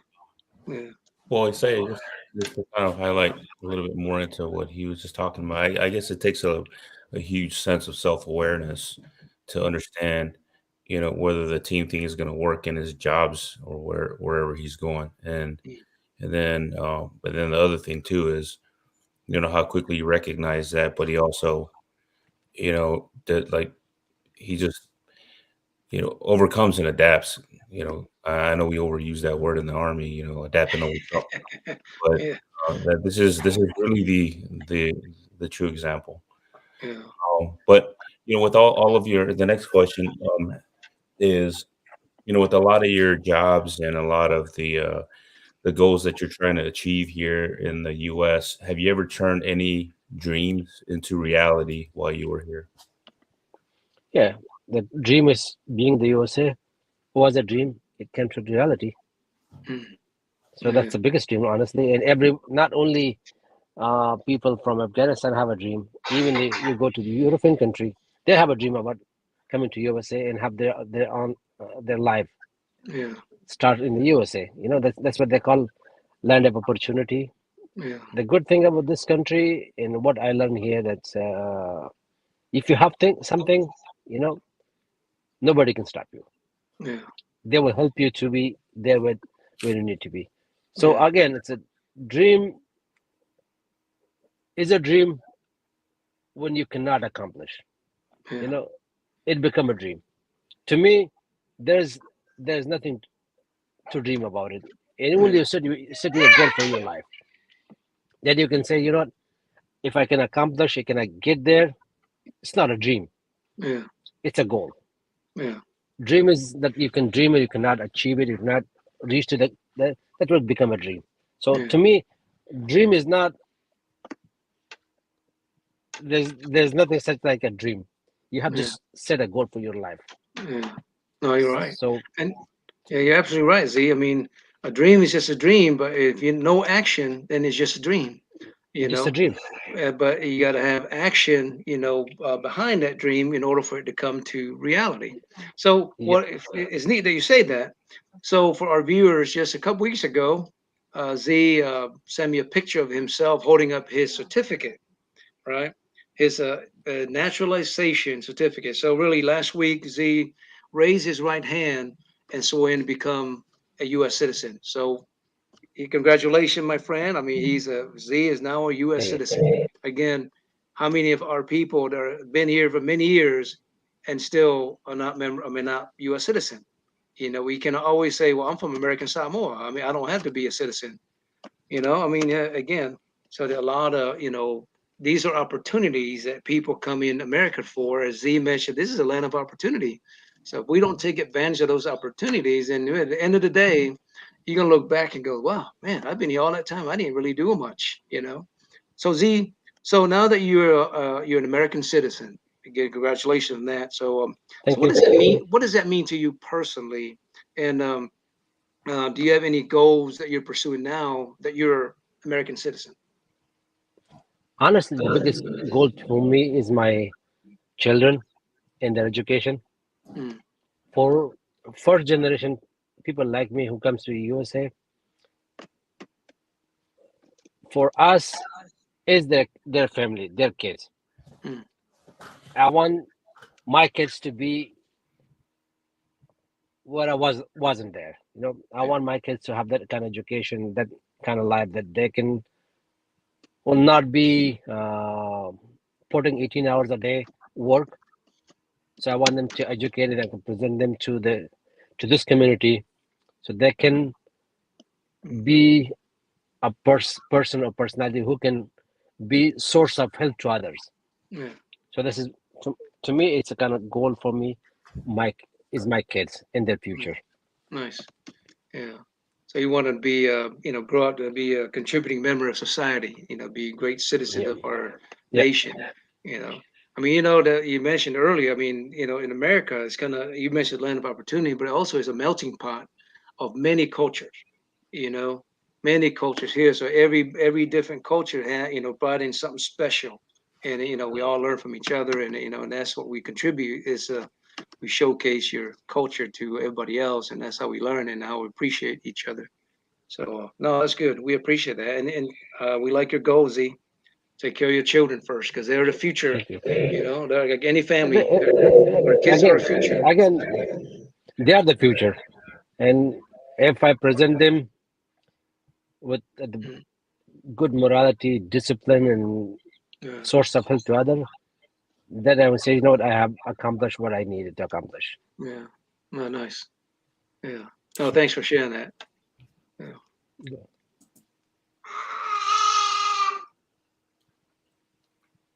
Saleh, any comments, Saleh? Yeah. So you already talked about the recently becoming a U.S. citizen.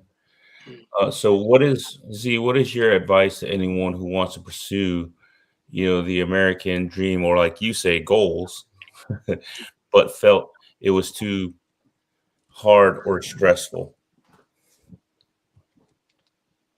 Honestly, when you become a citizen, you know that I own and I belong to a country that have its prestigious reputation in the entire globe. So mm, you feel that I own and I belong to a society, yeah, you know. So I think there's again it's challenges every day is a challenge. Even though people fix the fix and they find a solution for the day-to-day challenges. mm, Yes, there is a challenge. There was a challenge, and there was a lot of stuff that you can. Not only me, everyone have to face it. yeah, But some people understand, realize that some people are giving up, some people are not giving up. To me, the biggest thing, if you don't give up, nobody can stop you. yeah. Who can stop you? It's you Mm, by giving up. And again, it is you to accomplish. It is you to be nothing. yeah, yeah. Oh, that's good. No, that's good, Z. I mean, you're absolutely right. I mean, you're in control of your own destiny. I mean, and if you don't succeed in life, you can't blame other people because No, you I cannot. think we all have the same opportunity to be successful, to be somebody. But again, you're only limited by your own actions. So people that are successful, you can't blame them for being successful because they want to be successful and they have a plan and they're getting after it. So and you're right, there's a land of opportunity, and your journey is just like most of our journey of our people from Samoa. I mean, yeah, Mhm. we were happy back home, but we didn't have but we come to America, the land of opportunity for better opportunities. So again, most of us come here, we kind of like you, hey, we want to be better. We want to do something better, for not only for me, but for my family, because, Samoan kids, man, we love children and we have big families. So when we come to America, we work hard, so if you're not successful, it's not because they're not giving you any, you're not working hard enough, or you're not, doing something right. But anyway, but resiliency is our topic tonight, for our viewers. I mean, you heard the story of Z. I mean, we can go on for the next couple of hours. I mean, again, if you for our viewers, I mean, I didn't see any question. I mean, but if you want to know more about, the Afghan army, about the country and all that stuff, we got Z right here. You can, always post a question on Toa Talk, and we'll reach out to him. If you wish to bring him back some other time and talk about a certain topic, that you like to know about, his country, certain thing in his country that you like, man, yeah, absolutely. You just let us know, and we will take care of that. So, but Z, it's been a great conversation. We appreciate you for taking time, sharing You're your welcome. experiences. I know some of this stuff's probably kind The, of sensitive, but thank you for your willingness to talk about them. Thank you. You know, and the last thing I would say to everyone: pick your competitor stronger than you. mm, Pick your competitor stronger than you. mm, Then you will reach to his level. Do not pick someone at yeah, your level or below you. yeah, Pick someone there so you can want to compete with that person who's above you. compete That's with right. that person because you will get there. Yeah. If you pick your competitor at your level, you know what? Yeah. There's no improvement. That's right. You cannot improve. Pick Yeah. your competitor stronger than you. Yeah. No, that's good. It also it forces you to to work hard. To work hard to get Yep. there. That's another goal. No, absolutely. Those are just wise words, Z. Solid. Before we close, you have anything? Solid. Before we close. It was very informational. Z. Thank you so much. Yeah. You're That's welcome. all I have. Yeah. No, that's good. So Z again. So thank you again. I mean, You're welcome. so this show is recorded, so you can always view it later. You can share it with fans and family. But I know there's more to it. But for those viewers, if you missed it, our topic tonight is on resiliency. And Z, if you missed it in the beginning, from his upbringing, really until now, even though he's in America, it's still resilience because he had to go through a lot. He had to work extra harder than some of the American people that grew up here, or some of us from that speak English coming to America. So he has to work extra harder. But again, you heard his story. He didn't quit. He took up multiple jobs because one job is not good enough to raise a family of eight. Six kids and him and his wife. A family of eight. Got to pay the bills. You got to have a decent living. You got to look at school. So he worked hard. And what I like the most about Z, you heard his story. It's not about him. He wants his children to have a better future. And then of course all of us. In America and our culture, we always say that children are our future. So, and what Z's doing, he's putting his children first. I mean, you can tell, we heard of him, he's working 12, 16, 18 hours to make sure that, provide, for his children so they have that better future. So again, our resiliency tonight. So again, thank you, our viewers, for your comments. Again, I didn't see comments, but I'm sure they're on there, and your participation. Z, it was a pleasure having you on Tour Talk. So thanks for sharing your story, and we look You're forward to welcome. having you again in the future. So in closing, Thank you. always have a belief that this is not the end of the world. Push yourself harder to recover from the difficult situation. Be resilient to come back stronger to achieve what you dream. It's easy for anyone to think about the past and hide from the world. Remember, you can always spring back. Initially, it'll be challenging, but as the days pass, you'll be in the zone of resilience. We're fortunate to hear firsthand the story of our friend Z, a resilient story of a young Afghan boy who lived a very tough life, later became a soldier, and rose to the highest rank and enlisted of Command Sergeant Major. His resilient story of moving his family to Arizona and endured the hardship of finding work to care for his family and putting his children first. Last week, his goal of pursuing the American dream came to reality when he raised his right hand and became an American citizen. Z, congratulations, my friend. Wishing you and your family all the best. To all of Thank you you. out there, until next time, thank you, good night, and God bless God bless you. you. All right.